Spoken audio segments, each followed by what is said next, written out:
Hello good evening all.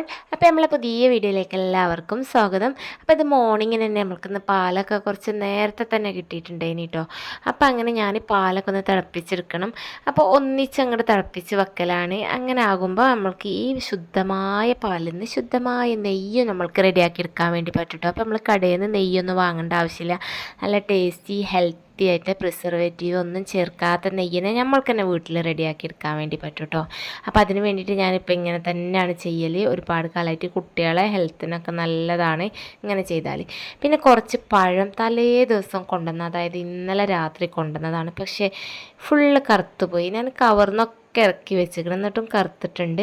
അപ്പോൾ ഇതൊന്ന് തൊലി കളഞ്ഞ് നോക്കട്ടെ എങ്ങനെ ഉണ്ട് എന്നുള്ളത്. പഴംപൊരിക്ക് പറ്റുമോ, വാട്ടാൻ പറ്റുമോ, പൊരിക്കാൻ പറ്റുമോ എന്നൊക്കെ നോക്കട്ടെ. അപ്പോൾ ഇന്ന് ബ്രേക്ക്ഫാസ്റ്റിന് പുട്ടാണ് കേട്ടോ റെഡിയാക്കണത്. അപ്പോൾ പുട്ടിക്ക് ഞാൻ തേങ്ങയൊക്കെ ചിരകി വെച്ചിട്ടുണ്ടേനി. പുട്ടുപൊടി ഉതിർത്തി വെച്ചതിന് ശേഷം ഞാൻ മുട്ടടിച്ചൊരി അകടിച്ചൊരി തുടച്ച് ഈ വക സംഗതികളൊക്കെ അങ്ങോട്ട് കഴിച്ച് വെച്ചു കേട്ടോ. ചില ദിവസങ്ങളിൽ ഇങ്ങനെ ഇതൊക്കെ റെഡിയാക്കി തീയൊക്കെ പിടിപ്പിച്ച് ഞാൻ എൻ്റെ അലക്കലും കൂടെ കഴിഞ്ഞിട്ടാണ് കേട്ടോ ചായക്ക് കടി ഉണ്ടാക്കാൻ വേണ്ടിയിട്ട് ഒരുങ്ങുക. പിന്നെ ഞാൻ ചെറുപ്പയർ കറി ഉണ്ടാക്കുന്നുണ്ട് പുട്ടുക്ക്. അപ്പോൾ അതിലേക്കുള്ള അരപ്പാണ് റെഡിയാക്കുന്നത്. തേങ്ങ, വെളുത്തുള്ളി, പച്ചമുളക്, മഞ്ഞൾപ്പൊടി ഇതെല്ലാം ഇട്ടിട്ട് നന്നായിട്ടൊന്ന് ചതച്ചെടുത്തു. അതിന് ശേഷം ഞാൻ ജീരകം, ചെറിയ ജീരകം ഇട്ടാൽ നല്ല ടേസ്റ്റാണ് കേട്ടോ. അപ്പോൾ ചെറിയ ജീരകം ഇട്ടെടുത്തു. നല്ല ടേസ്റ്റ് മാത്രമല്ല, ചെറുപയർ ചില ആളുകൾക്ക് ഗ്യാസിൻ്റെ പ്രോബ്ലമൊക്കെ ഉണ്ടാക്കും. അപ്പോൾ അസിഡിറ്റിയൊക്കെ കുറക്കാൻ വേണ്ടിയിട്ടാണ് നമ്മൾ ജീരകം ആഡ് ചെയ്ത് കൊടുക്കുന്നത്. പിന്നെ ഇതാ പഴങ്ങൾ ഞാൻ ഇതേപോലെ നാലാക്കിയിട്ടാണ് കഷ്ണം ആക്കിയെടുക്കുന്നത്. സ്ലൈസ് ആക്കിയെടുത്താൽ തമ്മിൽ ഒട്ടിപ്പിടിക്കും. കുറച്ചധികം പഴുത്ത പഴമാണല്ലോ. പിന്നെ ഞാൻ കുറച്ച് നെയ്യ് ഒഴിച്ച് കൊടുക്കുകയാണ് കേട്ടോ. അപ്പോൾ ഒരു സ്പൂണ് നെയ്യ് ഇങ്ങനെ ഇട്ട് കൊടുക്കുന്നുണ്ട്. ഇനി അതിലേറെ വേണമെന്നുണ്ടെങ്കിൽ നമ്മൾക്ക് അതിലേറെ ചെയ്യാം കേട്ടോ. അപ്പോൾ ഞങ്ങൾക്ക് ആവശ്യത്തിനുള്ളത് ഇട്ട് കൊടുത്തു. അപ്പോൾ ഇന്ന് ഷൂന് സ്നാക്കിന് ഇത് കൊടുത്തയക്കണം. പുട്ടുക്ക് അതേപോലെ നല്ല ടേസ്റ്റാണ് കേട്ടോ. വാട്ടിയ പഴം അങ്ങനെ കഴിക്കാത്തവരൊന്ന് കഴിച്ച് നോക്കുക. കഴിച്ചിട്ട് എന്തായാലും നിങ്ങളെ ഫീഡ്ബാക്ക് അറിയിക്കുക മറക്കരുത് കേട്ടോ. അപ്പോൾ പഴമൊക്കെ ഏകദേശം വാടി വഴണ്ട് വരുന്നുണ്ട്. അപ്പോൾ ഇതിനിതാ പുട്ട് റെഡിയായി. പുട്ട് നന്നായിട്ട് സ്റ്റീമൊക്കെ കയറിയിട്ടുണ്ട്. അപ്പോൾ ഞാൻ 4 പീസസ് ആക്കിയിട്ടാണ് കേട്ടോ പുട്ടിനെ ഇതാക്കിയിട്ടുള്ളത്. അപ്പോൾ 4 പീസ് പുട്ടും ചെറുപയറും അപ്പോത്തിന് സെറ്റായി വന്നിട്ടുണ്ട്. നമ്മൾ അരപ്പ് ചെറുപയർക്ക് ഒന്ന് ചേർത്ത് കൊടുക്കണം. അപ്പം അങ്ങനെ അരപ്പ് ചേർത്തിട്ട് ഒന്ന് ജസ്റ്റ് ഒന്ന് തിളപ്പിച്ചെടുക്കുക.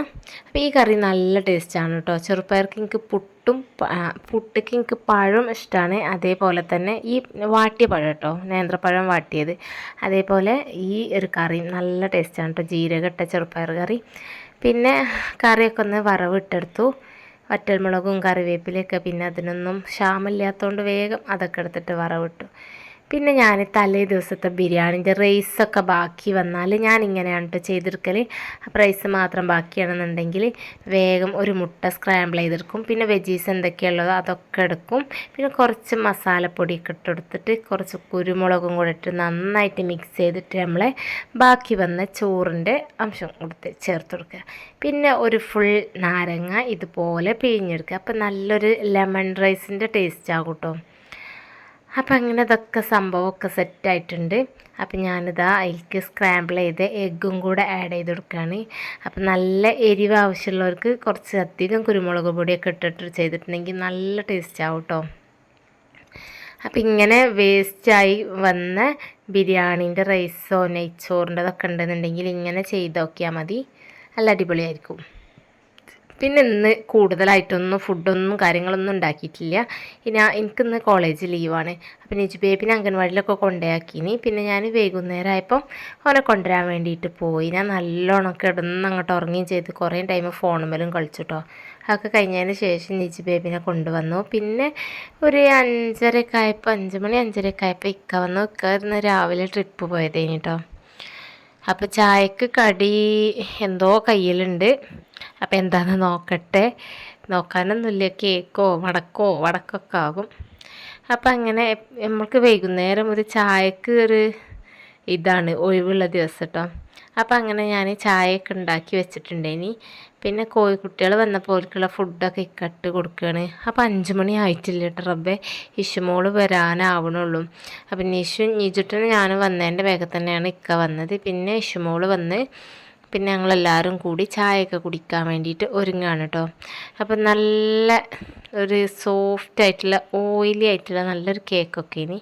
അപ്പോൾ ഇന്നത്തെ വീഡിയോ ഇത്രേ ഉള്ളൂ. ബൈ.